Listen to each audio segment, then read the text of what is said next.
Hi there, in this video I'm going to show you how to paint the German field grey uniform from the Second World War. So it looks like this on a 28mm model.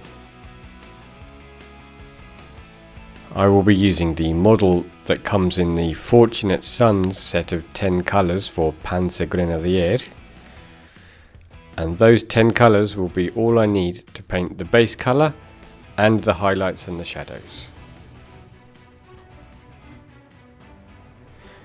My starting colour is going to be a mix of smoke black and the German field grey. More or less, I want to be using about 75% grey and 25% smoke black.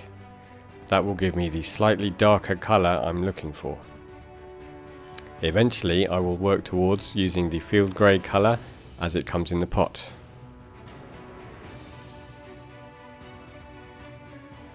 For the highlights, I will add some Russian uniform lights, which, as you can see here, is somewhat more yellowish, to lighten the colour. You will be adding this colour to suit your own taste. If you want a greener tone, you add more. If you want a more grey tone, you add less. It's entirely up to you. If you're working on a daytime scene or you want to represent a figure in battle during the day, it's probably best to add Russian uniform lights at least 4 or 5 times.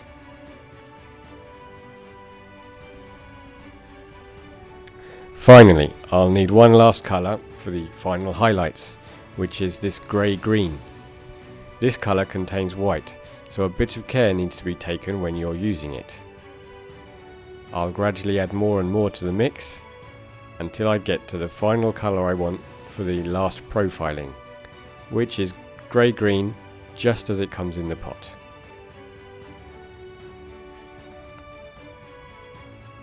So that's the full colour palette I'll be using for all the highlights. For the shadows, I need to carry on adding smoke black to my base colour here. That gives me the darker colour I will need for the shadows.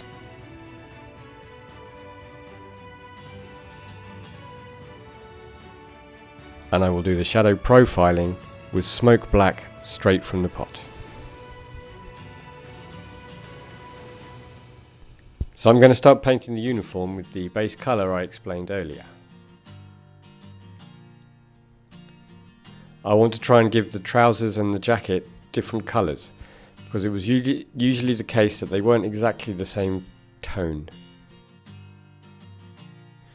I'm using a number 2 brush for this work because it's faster and the brush strokes will be cleaner.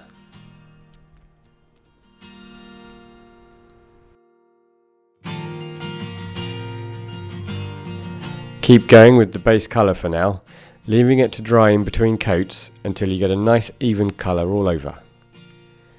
I think it's important to be able to start from a solid colour that has no defects anywhere. Once you have a finish with the base colour that you want, you can start adding field grey to the mix and start to add some highlights. Like always, I'm only highlighting the larger volumes in general to begin with.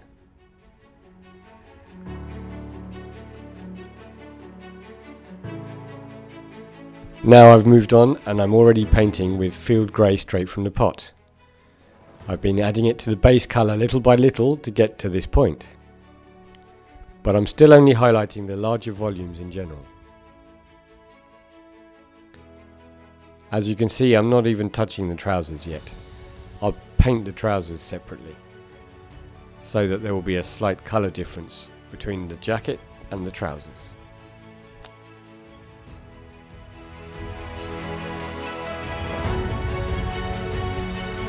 As you can see, there's quite a lot more definition in what is the uniform on my model here. Now I'm going to start adding Russian uniform lights, which is a colour that contains more yellow and will help us give a warmer tone to the uniform. It's also going to add more contrast because of the colour temperature differences.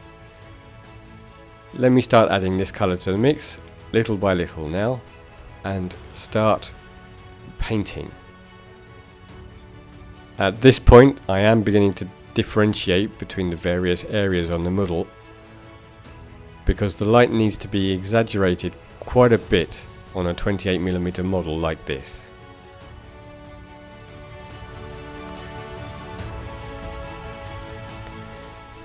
So now I've taken 3 more steps towards pure Russian uniform lights.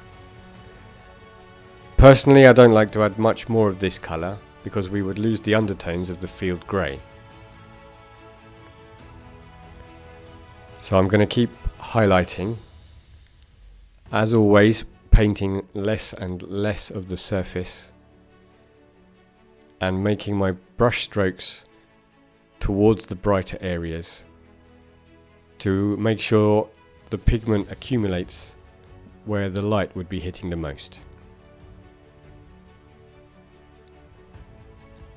I'm also adding some definition to the wrinkles on the clothing now.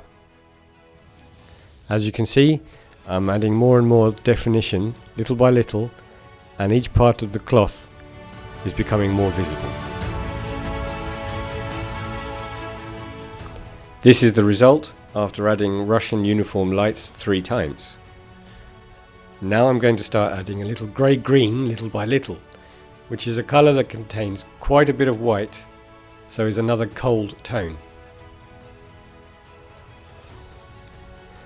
Personally, I don't tend to profile the ridges on the clothes as a line, but rather using brush strokes. Besides differentiating the various parts of the model, doing so makes it look more like fabric.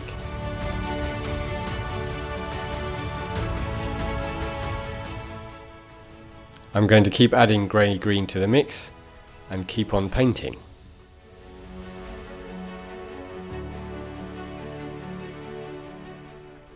Using grey-green straight from the pot, I can finish the profiling and adding the final highlights. These will be the most extreme of the highlights. I'm going to use the edge of the brush to do just that and define the areas of maximum light on my model.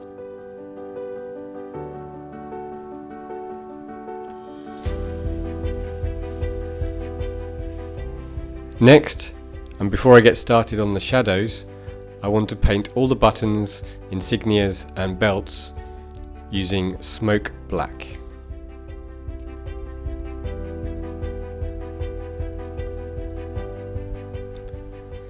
Now I'm going to start adding shadows to differentiate the various pockets, seams and darker areas on this model.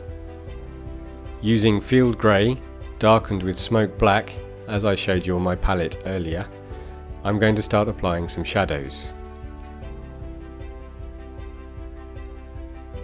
The idea is to darken the areas where the least light hits the model.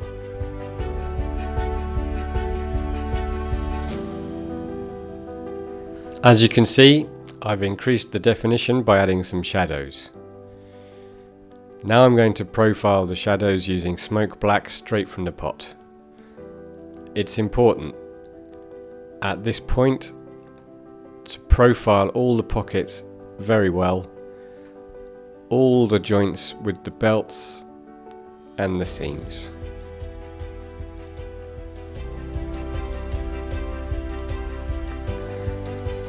I'm going to use the same mix for both the insignias and the buttons. I'll start with smoke black, which is the colour painted on there right now, and I'm going to add graphite to the mix.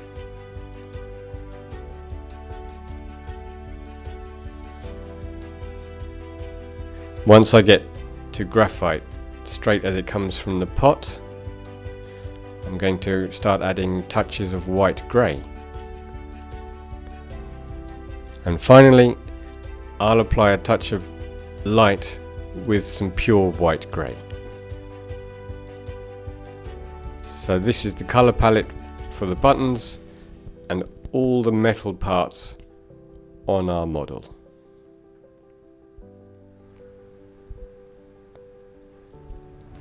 Let's get started. For example, I'm going to paint the buttons on the model.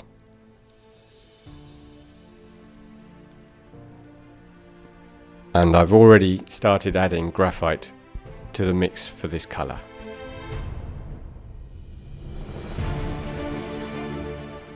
The insignia on the neck stripe itself, is not made of metal, but is a very light grey colour, so I'm going to use the same mix to paint that as well.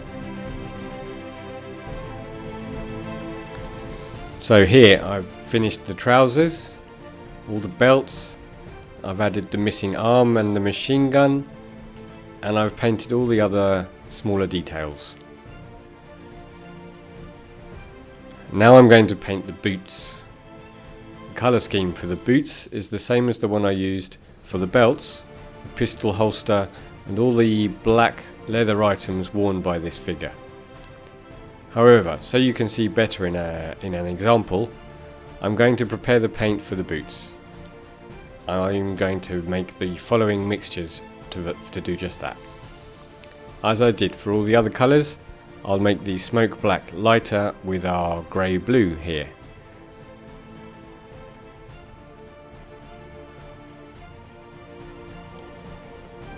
I'm going to make it lighter with this colour, so I don't need to add any white. I'm only going to add some white at the very end for the final highlights.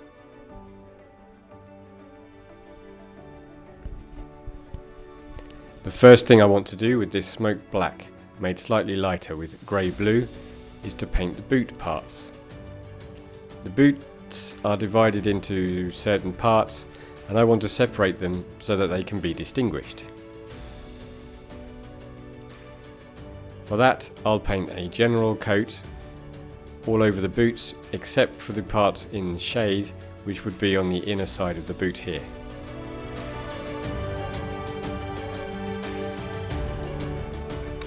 Now that I've added light to the separate parts of the boot, I'm going to make two more distinctions.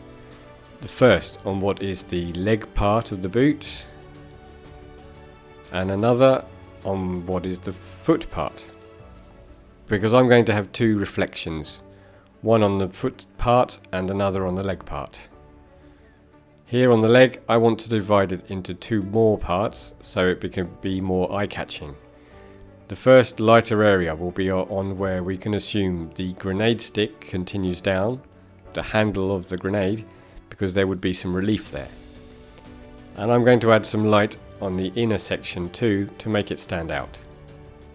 On the foot, I want to highlight the whole section in general, concentrating the light on the outer part, and for that I've lightened the colour I had before with grey blue even more, and I'm going to carry on.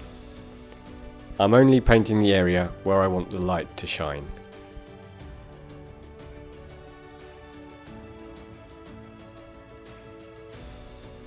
So I'm just adding some light, as I said, to the grenade, and I want to add a little on the inner side of the boot as well.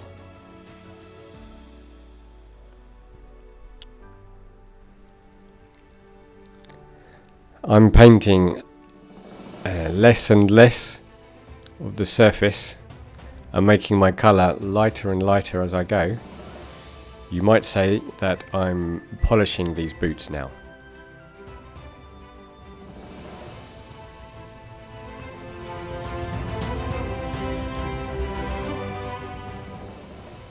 With each colour step up, I'm going to take the opportunity to profile the upper edge of the boot, to also differentiate the boot part from the trousers.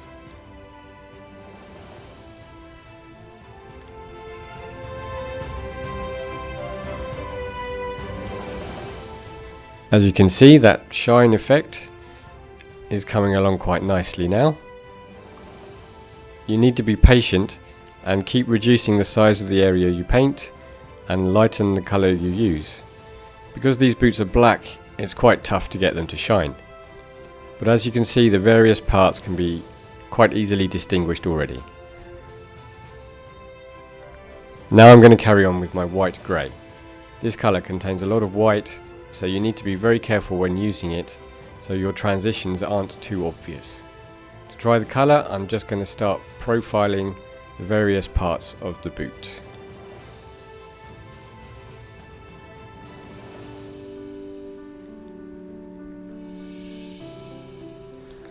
As you can see, the shine is already quite obvious with just a little white grey, so be very careful.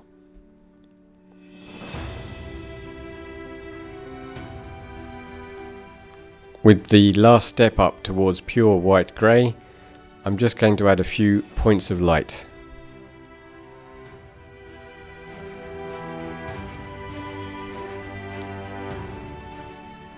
If you see that the shine is too obvious and your colour step up has been too large, you can just take some smoke black and dilute it a lot to make a kind of glaze to smoothen out those transitions. And with that, my work on the boots is practically done. This here is the final result on its finished base. I hope you enjoyed this video, and I'll be back with more soon.